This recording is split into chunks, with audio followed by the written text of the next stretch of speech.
fijaos que los Mindfactors nos están haciendo caso, porque casi todas las puntuaciones que tenemos en Apple Podcast, por poner una referencia, son de 5 estrellas. Esto está muy bien. Todas. No sé, por ejemplo, periodista FCOM, o Cazoleta, o GACO33, o Rod7446, es verdad que los nombres son un poco difíciles. Gente más maja. Frangeki, Jesús Hernández, Romerus, todos 5 estrellas, ¿vale? Hay muchos más y no puedo mencionar todos.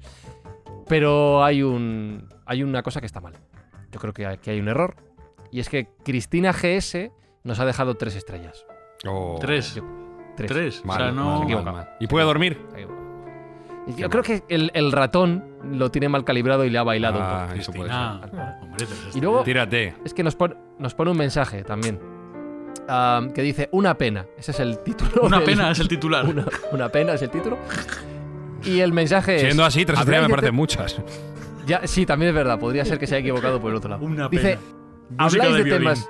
Sí, habláis de temas muy interesantes, Bien. pero es una pena que tengáis que descalificar los gustos musicales de vuestros propios oyentes. No eres mejor por escuchar un tipo de música u otra. Yo creo, sospecho, deduzco que se refiere al reggaetón. Pero Claro. eso quiere decir que Cristina escucha ese tipo de música, claro. O no, Escuchar podría reggaetón. ser también el hardcore metal, no sé, podría ser. Pero Como- está bien, Con nadie se tal mete no con habría eso. ningún tipo de Pero problema. no lo O si sabemos. escuchas No la o descalifica. Nino Bravo. Bueno, o Luis Cristina, Miguel. muchos besos, mucho cariño y tírate esas 2 estrellitas que te faltan ahí ya a última hora. Venga, dale ahí caña. Y ponte a escuchar rock, Cristina, ponte a escuchar rock.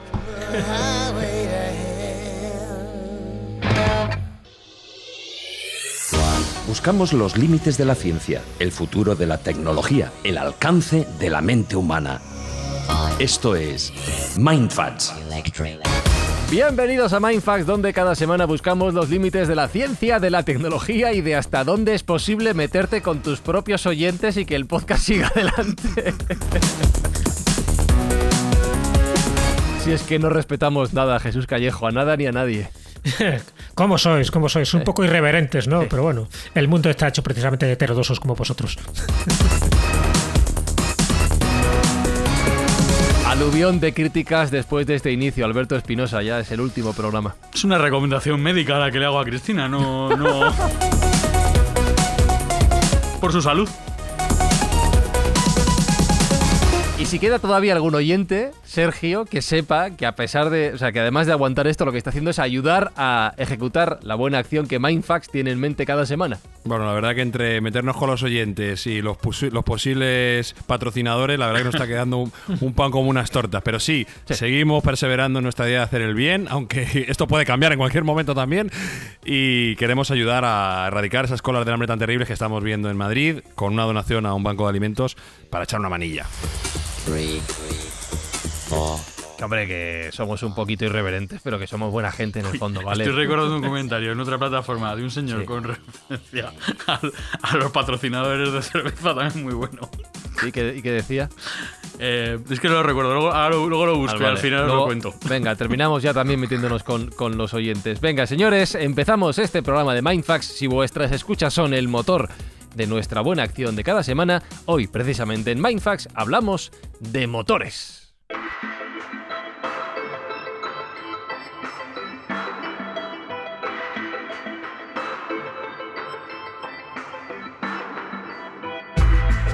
Porque el ser humano siempre quiere más. Quiere ganar más dinero, quiere tener más estrellas en Apple Podcast y quiere viajar más rápido.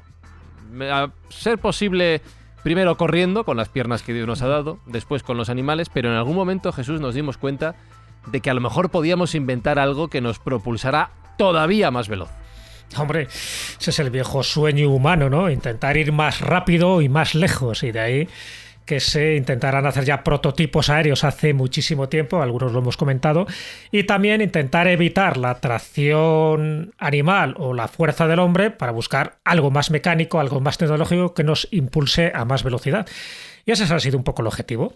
Si echamos la ojeada un poco al pasado, pues hay como dos ejemplos muy claros. Uno mitológico, ya sabes que siempre me gusta meter algo de mitología, que son los vimanas, esas famosas naves de los dioses, ¿no? O palacios voladores, como se llaman en los textos de la vieja India. Entonces, hay libros donde hablan incluso de cómo se propulsaban estos vimanas.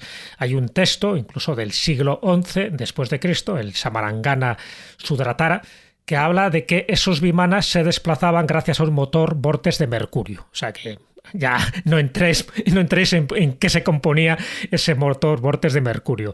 Pero estamos hablando de eso, de épocas pasadas donde esto no lo tenían los humanos, sino que lo tenían los dioses. Pero para que veáis que dentro de esa literatura y de esa mitología hindú se habla ya de motores y se habla de naves propulsadas por este tipo de energía.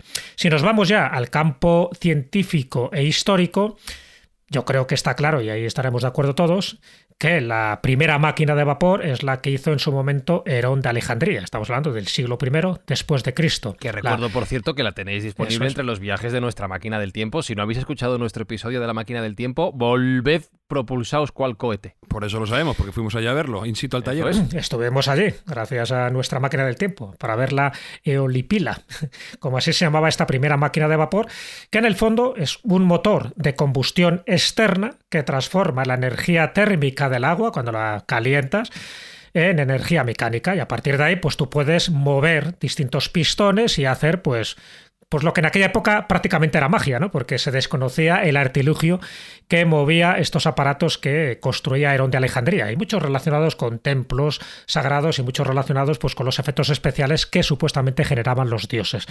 Bueno, si nos vamos un poco más adelante, es verdad que según qué manual tú leas, pues te van ya directamente a James Watt, ¿no? James Watt, que es el que hace ya esas primeras máquinas de vapor que sientan las bases de lo que conocemos ahora como el motor de combustión interna. Pero es que antes hay ya sabéis que siempre me gusta rescatar a científicos, a polímatas españoles. En este caso estoy hablando de Jerónimo de Allant.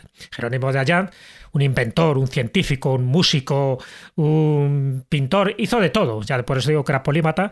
Jerónimo de Allant, este navarro, pues crean hasta 48 patentes de todo tipo de cosas, lo que por entonces se llamaban privilegios de invención. Uno de ellos, por ejemplo, es el traje de buzo.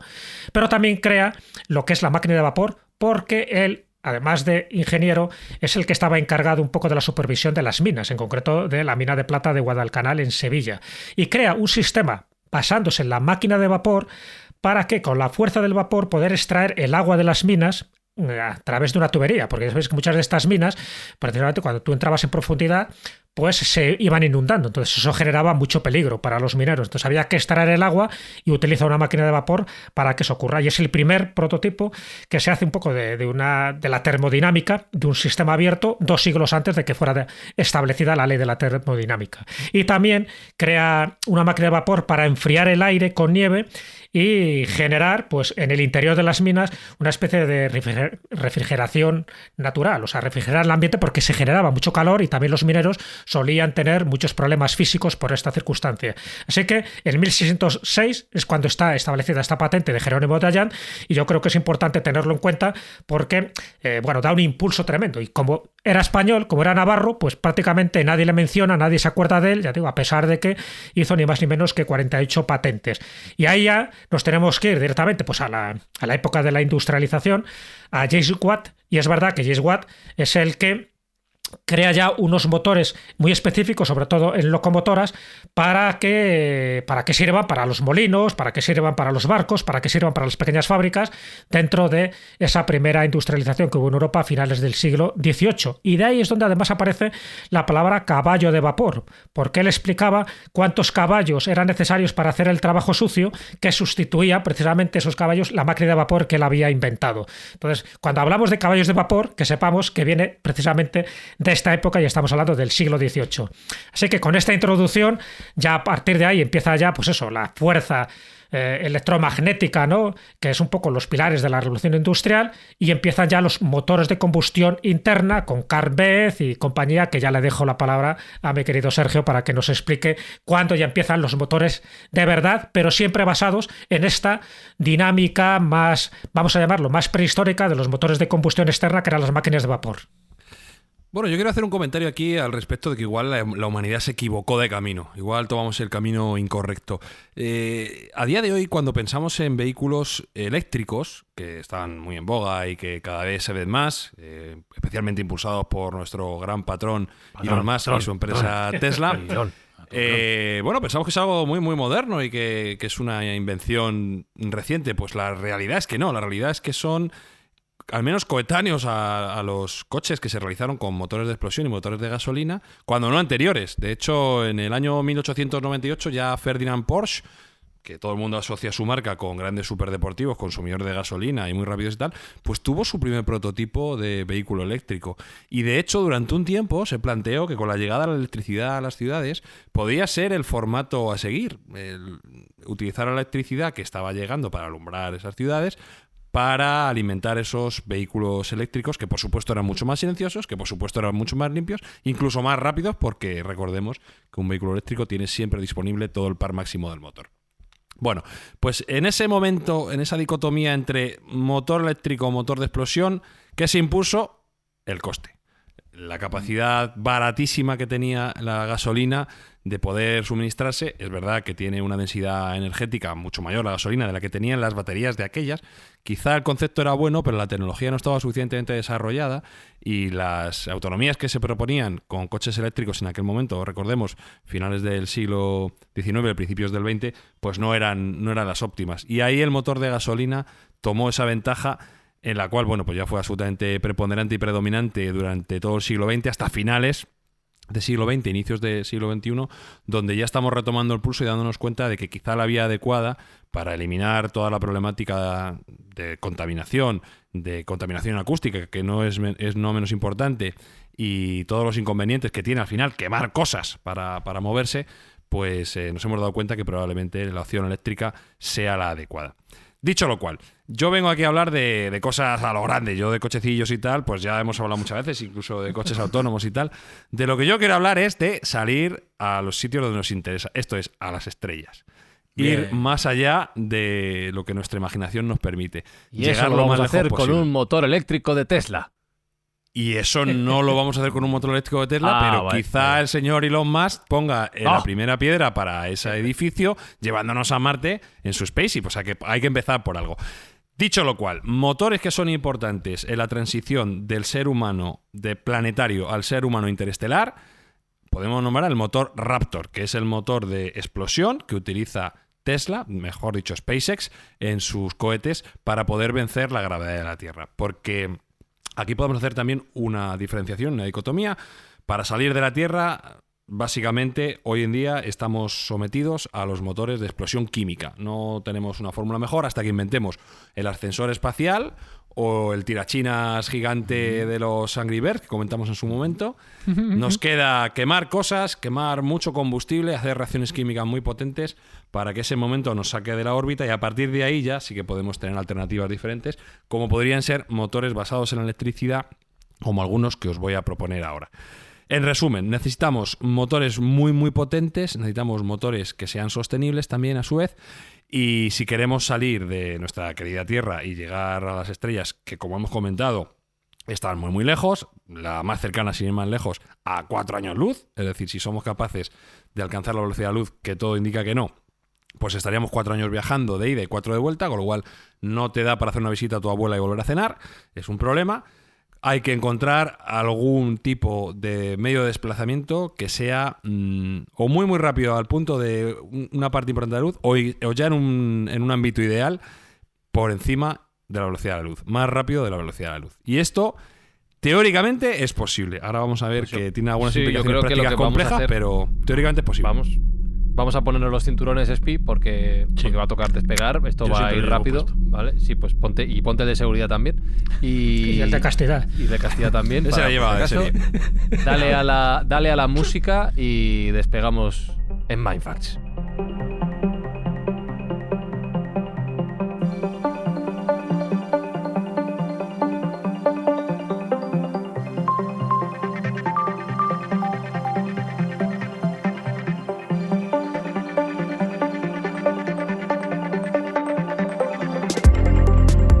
espera, estoy pensando, el de castidad quítatelo porque el acelerón es grande y se te va a clavar. Bueno, pero me protege lo que es la zona. Sí, te protege. Que le La interesa. zona bobónica. Si no te la aplasta. Bueno, tú verás. Porque el cohete este en el que estamos va a arrancar fuerte, ¿no? Sergio va a arrancar Sí, rápido. sí, tiene tirón. Ya verás cómo acelera. ¿Y qué va a ser lo siguiente? ¿Qué va a traer el patrón? Bueno, vamos a ver, tenemos diferentes alternativas, ¿no? Y se están proponiendo múltiples soluciones para intentar llegar a, primero, al paso previo, que sería acercarnos lo más posible al límite teórico real de la velocidad de la luz, porque desde el nacimiento de Einstein sabemos que no hay nada que pueda superar la velocidad de la luz, con algunos condicionantes que luego comentaremos, pero en principio para nosotros es imposible superar la velocidad de la luz. Entonces vamos a ver qué soluciones se nos propone. Pero hasta que eso pase, que podamos sobrepasar esa barrera, la solución es acercarnos lo más posible a ese límite. Y para eso se han propuesto diferentes alternativas y diferentes opciones. Ya hablamos en algún momento de las velas solares, ya hablamos de las velas impulsadas por láseres desde la propia Tierra para acercar pequeñas naves o pequeños formatos de satélites que puedan llegar a altas velocidades utilizando este tipo de herramientas. Eso de hecho recuerdo que tenemos un par de episodios que se llaman Viajes interestelares de baja y alta tecnología para quien quiera profundizar en ellos. Correcto. La primera fórmula que se propone como más fiable y que puede ser más factible con la tecnología que tenemos actualmente son los propulsores iónicos, ¿vale? Son los motores de iones que son tan probados ya que ya se han utilizado en diferentes misiones. Lo que habría que hacer es mejorarlos. ¿Qué son estos motores de iones? Bueno, pues son un tipo de propulsores que utiliza haces de iones para esa propulsión. ¿Qué ventaja tiene este tipo de motores? Pues que no requieren de mucha carga de combustible, ¿vale? Pero por el contrario tiene una capacidad de aceleración muy limitada. Por ejemplo, este tipo de motores no sería capaz de romper la gravedad de la Tierra. Habría que utilizarlos una vez ya en el espacio, ¿vale? Pero una vez en el espacio, con muy poquita carga de combustible, por así decirlo, incluso combustible que él puede ir recogiendo, la propia nave puede ir recogiendo, se puede ir propulsando de forma continuada, con lo cual sería un establecimiento de velocidad muy progresivo, pero que podría ser pues casi infinito, casi podría llegar a un porcentaje elevado de la velocidad de la luz. Entonces, esto nos podría valer como primera fase, es decir, bueno, pues poco a poco, utilizando este tipo de propulsores iónicos o similares, podríamos ir acercándonos a esa velocidad de la luz y llegar a destinos más o menos lejanos en tiempo más o menos lógico. Por ejemplo, se propone llegar a Próxima Centauri, que como hemos dicho está a 4 años luz, en un tiempo más o menos de un quinto de la velocidad de la luz, ¿vale? Que, bueno, pues estaríamos hablando de unos 60.000 kilómetros por... 20 años. Sí, 20 años, efectivamente. 20 años... Ya. 20 años que, bueno, pues puede parecer mucho, pero en términos absolutos no es tanto y en términos de misiones espaciales, pues podría ser algo asequible. Entonces, no es lo ideal, pero por algún lado hay que empezar. Y este tipo de propulsores iónicos a día de hoy parecen la mejor solución. Si entramos ya en materia interesante, en alta tecnología, como hemos dicho, empezamos a buscar motores que nos puedan permitir viajes por encima de la velocidad de la luz. ¿Cómo es esto? Si hemos dicho que la en ley... teoría no se puede, claro. Claro, si hemos dicho que la ley de la relatividad nos dice que no se puede viajar por encima de la velocidad de la luz, o no se puede acelerar por encima de la velocidad de la luz. Correcto. Es que lo que nosotros vamos a hacer con esta primera propuesta que tenemos, que es el motor de desplazamiento o motor warp o motor de curvatura, como también se conoce, es no acelerar nuestra nave por encima de la velocidad de la luz. Lo que vamos a hacer es contraer el espacio que tenemos delante para que hacer un atajo, por así decirlo, y atraer al universo hacia nosotros, no a nosotros hacia el universo. O sea, no empujamos la nave, sino que tiramos del resto de las cosas. Exactamente, tiramos del universo hacia nosotros y lo traemos a la velocidad que queramos. Comprimimos el haz de espacio-tiempo de tal modo que acerquemos nuestro objetivo al punto que queramos. Eso es lo que hace la nave Enterprise, ¿no? Correcto, ya se vio en Star Trek, claro. El concepto original estaba en Star Trek, pero ahora sabemos que técnicamente y científicamente es posible. Una fórmula así es posible. Y tanto es así que se fue un modelo de motor de este estilo fue propuesto por el doctor Miguel Alcubierre, que es un científico mexicano muy entretenido de escuchar y que explica fantásticamente cuál es su propuesta dentro de lo farragoso y lo engorroso que puede ser llegar a concebir este tipo de propuestas. Bueno, recomiendo a todo el mundo que le busque su charla TED acerca de cómo explica ese motor, en la cual, bueno, pues nos viene a decir que no viola ninguna ley física, puesto que ya también el propio Einstein nos decía que efectivamente el espacio-tiempo se puede expandir y se puede contraer. Esa es la ventaja, que teóricamente es factible. ¿Cuál es el inconveniente? Bueno, pues que, como dice el propio Alcubierre, las cosas tienen un precio. Y todo, en términos espaciales, pues suele ser alto. Ese precio suele ser alto. El inconveniente es que para nosotros crear esa capacidad de contraer el propio espacio-tiempo, el propio universo, necesitaríamos toda la energía contenida en el universo para poder hacer ese viaje. Con lo cual, pues a día de hoy nos pilla un poco a contramano, ¿no? No somos capaces de tener la energía de nuestro propio planeta, siquiera, no ya de nuestra estrella, sino de nuestro propio planeta. Pero bueno, ya hemos pasado de un problema de concepto a un problema de ingeniería. O sea, ya sabemos que se puede hacer. Me gusta tu optimismo, Sergio, me encanta tu optimismo. No, creo que esto estamos ya al lado. Estamos ya casi en Próxima Centauri. Es el primer paso. Saber cómo hacerlo. Ahora, vamos a poner los medios. De momento, pues es un poco difícil, porque ya digo que este sería un formato que requeriría muchísima energía, pero no quedaría fuera del entorno físico. Es decir, se podría hacer. Para eso está ese reactor de fusión que tiene la patente registrada. Correcto. Y para eso serviría. Sí, por ejemplo, un reactor de fusión de ese ámbito nos permitiría poder crear energía de modo exponencial, y ya estas cosas que nos parecen tan absolutamente imposibles, pues tenerlas un poco más cercanas. Ahora, hay una segunda parte. Pensemos que este desplazamiento de propulsor por curvatura o de desplazamiento sería como ir en una especie de cinta de los supermercados o de los aeropuertos, que te va transportando la cinta. Tú en realidad no te estás moviendo, es tu entorno el que se está moviendo gracias a esa cinta.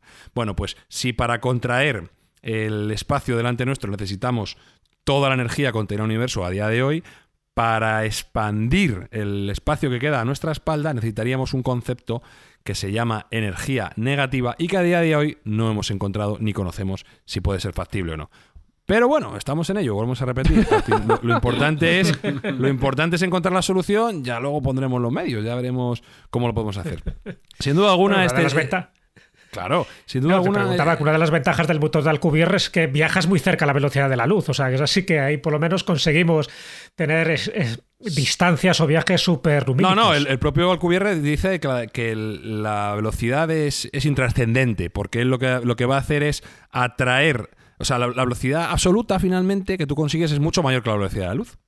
O sea, viajarías por encima de la velocidad de la luz en términos absolutos. Tú no te estás moviendo a la velocidad de la luz, ¿vale? Porque ya hemos dicho que Einstein nos dice que es imposible y se ha probado que es imposible. Lo que estamos haciendo es atraer todo hacia nosotros, y ahí no rompemos ninguna ley física si lo atraemos mucho más rápido incluso que la velocidad de la luz. Con lo cual estamos hablando de un sistema de propulsión por encima de la velocidad de la luz. Lo cual ya sí que nos posibilitaría de verdad el poder viajar de forma interestelar. Sería algo parecido a lo que nos permitiría también los agujeros de gusano, que otra vez más volvemos a comentar que está muy bien mostrado en la película de Christopher Nolan, Interstellar. En un agujero de gusano es un atajo en el espacio-tiempo donde entras por un sitio y apareces por otro completamente distinto. Bueno, pues el propulsor que nos propone Miguel Alcubierre, que es el mismo o muy parecido al que se ve en Star Trek, nos permitiría contraer el espacio que tenemos delante de nosotros, expandir el que tenemos detrás y llegar a cualquier punto del universo en una fracción de segundo. Este silencio es porque estoy digiriendo el concepto, ¿vale? Bueno, en fin. ¿Se supone que hay algo más rápido todavía que esto? Bueno, se supone que hay otro formato que puede ser factible, y es lo que llaman los físicos el motor de taquiones, ¿vale? Voy a intentar simplificar todo al máximo, partiendo de la base que, como he advertido siempre en cada uno de los episodios de Mindfat, yo no soy científico. Voy a intentar hacer algo asequible en este concepto, porque sí que es bastante, o a mi juicio es algo complejo. Los taquiones serían aquellas partículas que no viajan, no superan la velocidad de la luz, porque siempre están viajando por encima de la velocidad de la luz. Es decir, son partículas que ya de por sí nacen viajando por encima de la velocidad de luz a velocidades infinitesimales. Y además tienen la particularidad de que cuanto más energía les aportas, en lugar de acelerar, deceleran. ¿Cómo se ha quedado el cuerpo? Joder, qué mindfuck. Madre de Dios. ¿Vale? No rompe las leyes de la física, no rompe la teoría de la relatividad, porque no acelera por encima de la velocidad de la luz, sino que siempre desde su nacimiento son más rápidas que la luz, con lo cual no rompe ninguna ley física. La física lo permite.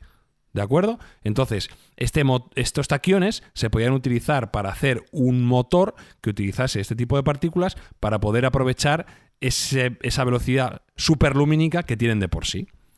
Entonces se está Claro, teorizando... El problema que le veo es que hay que coger esos taquiones y meterlos en un bote, ¿no? Hay que, Correcto, sí, habría que capturar esos taquiones, ¿vale? Claro. El problema que tenemos con los taquiones hasta ahora, y esto como estamos hablando de física de partícula compleja, pues hay mucho que teorizar todavía, estamos en pañales, estamos dando los primeros pasos. El problema que hemos visto con los taquiones parece ser que cuando los puedes capturar, bajan por debajo de la velocidad de luz y desaparecen. O sea, que estás ahí como que los vas a pillar y ¡pop! Desaparecen porque ya entran en la barrera sublumínica y en aquel momento ya no nos valen.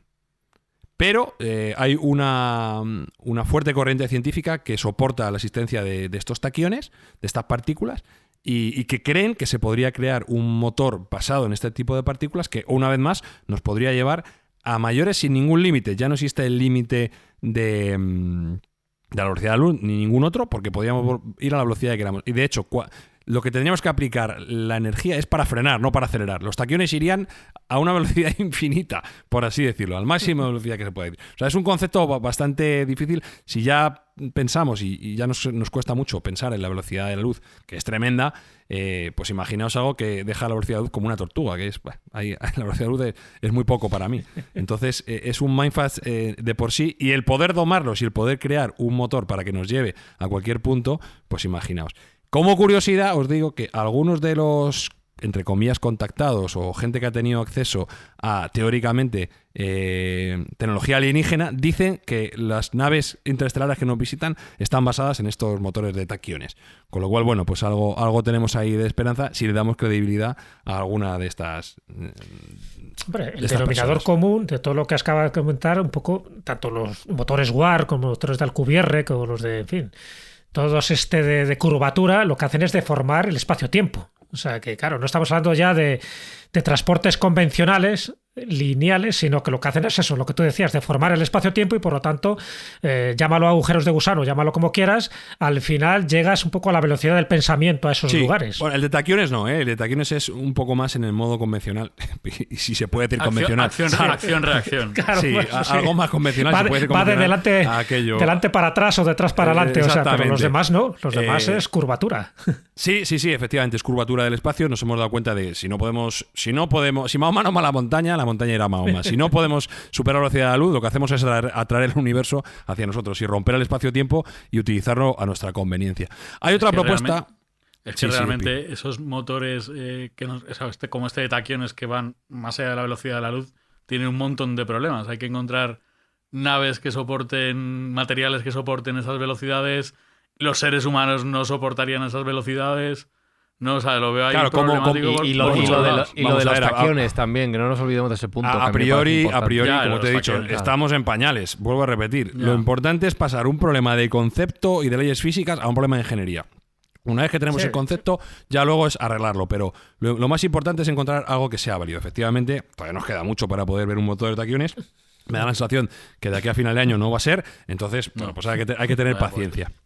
Y pero os los decía, taquiones de momento son partículas hipotéticas, ¿no? No forman parte del modelo estándar. No, todavía no se... Pues digo que no encajan todavía dentro del modelo estándar que sabemos. No están plenamente asumidas, pero sí que hay una corriente científica importante que las asume como válidas, ¿eh? O sea que es verdad que ya sabes que el conocimiento lleva un trámite y que lleva incluso el bosón de Higgs, que es una de las partículas que se han conocido, pues también se ha puesto en duda durante muchos años y finalmente se ha descubierto, con los taquiones... El gravitón, ¿no? El gravitón, que se supone que o los propios neutrinos también fueron puestos en duda. O sea que es que hay muchísimas partículas que hasta que no se concretan, pues no se pueden ya dar por sentado en toda la comunidad científica, pero los taquiones... A priori es algo que sí que tiene una validez física dentro de la comunidad científica. Claro, es que matemáticamente sí que encajaban, ¿no? Bueno, sobre todo que no rompe el modelo de Einstein, y esto ya es importante para los propios físicos y físicos teóricos, les es muy importante. Y como os decía, quería introducir otro concepto que todavía es todavía más loco, si es posible, todavía más loco, que es el modelo de recombinador, ¿vale? El recombinador es una máquina que lo que hace es desatomiza la materia, la vuelve luz, la envía a una máquina similar y la reatomiza. Es decir, eso que lo pruebe con la abuela de Elon Musk. Eso no lo parecido al concepto de Star Trek, que no recuerdo cómo se llama, Beam Me Up, ¿no? ¿Cómo es en Star Trek Bueno, no recuerdo. Sí, claro. Yo es que soy más de Star Wars, pero bueno, en Star Trek efectivamente hay ese teleportador, ¿no? Por así decirlo. Bueno, pues esto, el recombinador sería una cosa parecida. ¿Qué problema tiene? Que hay que mandar un primer recombinador a donde queramos transportarnos, imagínate, a Próxima Centauri. Y ese sí que hay que mandarle por Amazon Express, por el método tradicional, que es correo, transportarlo físicamente. A lo mejor, si somos capaces de tener un motor suficientemente potente cercano a la velocidad de la luz, pues tardamos 4, 5, 10 años. Una vez puesto ahí, ya es enviar materia toda la que queramos. Es decir, cojo una máquina, la desatomizo, la convierto en unos y ceros, la envío por láser y la construyo como una impresora 3D allí. Y así voy enviando todo. Y la gracia de todo eso es que algunos científicos teorizan, y esto reconozco que es científicamente cercano a la ficción, la ciencia ficción, teorifican que si se hiciese con un orden suficientemente válido dentro de los humanos, se podría transportar hasta incluso la conciencia. Yo ahí no me arriesgo. Yo eso que lo pruebe otra persona. Hombre, claro, no el primero no. va a ser difícil. ¿Os acordáis también de la película La Mosca? Pues era algo parecido, ¿no recordáis? Era algo parecido también. Claro que me acuerdo, claro. Sí, pero salía mal. Salía regular. Salía mal. Bueno, depende, para La Mosca ni tan mal. Pero en Star Trek salía fenomenal.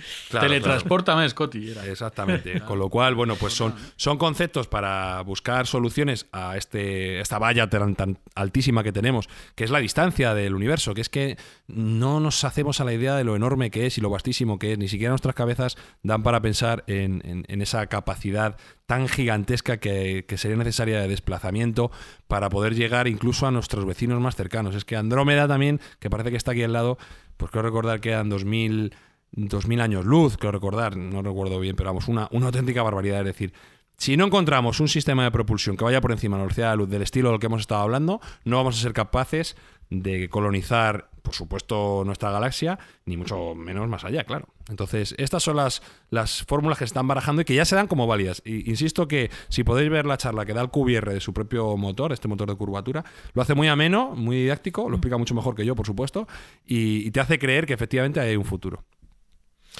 Desde luego, además, esto tiene hasta reflexiones místicas, ¿no? Porque, claro, este tipo de motores que te permite conocer pues, los espacios siderales más incógnitos y más inaccesibles de los que hay ahora, serviría no solo para conocer más el universo, no solo para conocernos también más a nosotros mismos, sino, como decía Carl Sagan, somos el medio para que el cosmos se conozca a sí mismo. Con lo cual esto nos deriva a muchas reflexiones filosóficas y casi místicas. De hecho, yo tengo una pregunta, una reflexión mística también para cerrar el círculo, además de este episodio. Espi, ¿tú crees que podríamos teleportar el reggaetón? Espero que no. O sea, no sé si podríamos, pero no deberíamos. No, pero O sea, solo con viaje de ida. Ah, sacarlo de aquí. Sí. Hostia, sí, eso lo firmo yo ahora mismo. Cristina, esto lo firmo yo ahora mismo.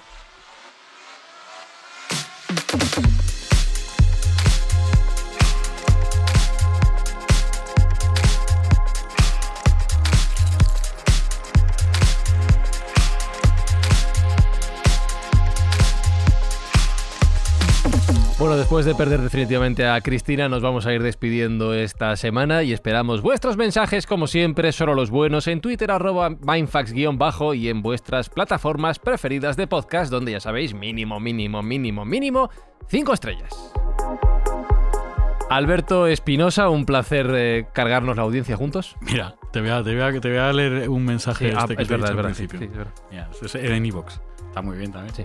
Lo firma un señor que se llama Ingui Marinsteen, que Ajá. entiendo que es un señor que escucha heavy metal. Sí. Este es un hombre, un guitarrista. Sí. Se llama Mansti, pero bueno, es un guitarrista. Y pone: Igual es el primo. qué pesaditos con la Cruzcampo. Ya. Luego os verán bebiendo brebajes industriales de la misma ralea, creyendo que es pura ambrosía. En fin, cosas de la mercadotecnia. Claro, Bueno, lo que yo tienes que es que hacer sí, es... ¿Qué te sí. parece? Sí, considero que hay gente que le puede gustar a Cruzcampo, joder. Pues no, eso no lo veo tan mal. Que beban, que allí tienen la Alhambra, que está muy buena. No bebáis cerveza, hombre. Tú cállate. Esa opción no se concibe, ¿verdad, Jesús? Esa opción de no beber cerveza no está en los escritos. Para mí es imprescindible. Además, estamos hablando de la bebida posiblemente más antigua del mundo junto con la hidromiel. Y si la bebida esta la bebían los dioses, por algo será. Bueno, y el agua, ¿no? El agua, ahora que lo pienso, también debe estar ahí. Ya, pero el agua para los peces y las ranas. Bueno, Sergio, las escuchas sí que se teleportan aquí en Mindfax, convirtiéndose, recordamos, en una forma de ayudar a gente que realmente lo necesita. Claro que sí, si alguien es capaz de aguantar esta chapa hasta el final, pues por lo menos ya que ponga 5 estrellas y que ayude a paliar esas colas del hambre tan terribles que estamos viendo en España, que esperemos que duren muy poquito y que con nuestra ayuda pues vamos a intentar minimizar hasta donde podamos.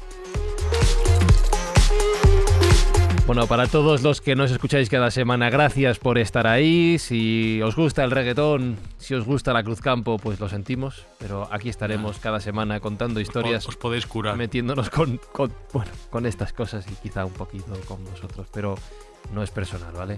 Querednos como somos. Hasta la semana que viene. Besos, abrazos de Fran y Zuzquiza. ¡Adiós! Mindfacts llega cada semana a tus oídos a través de Spotify, Apple Podcast, iVoox, Google Podcast o tu aplicación favorita. Búscanos en redes sociales. Somos Mindfacts. Entonces lo que se me ocurrió es, bueno, si el espacio se puede estirar a gran escala, todo el universo se estira, ¿por qué no hacemos que el espacio se estire en chiquito? ¿Por qué no hacemos que el espacio se estire aquí atrás de mí? Entre mí y la pared. Hago que se estire el espacio. Eso me va a alejar de la pared.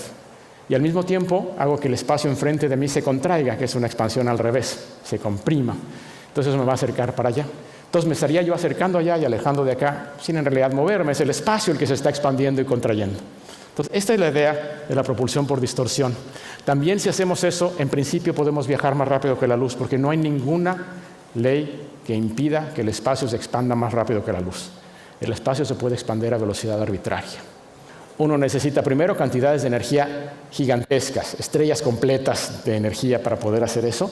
Eso ya suena particularmente malo, pero no es lo peor. Resulta que uno necesita una cosa que se llama energía negativa.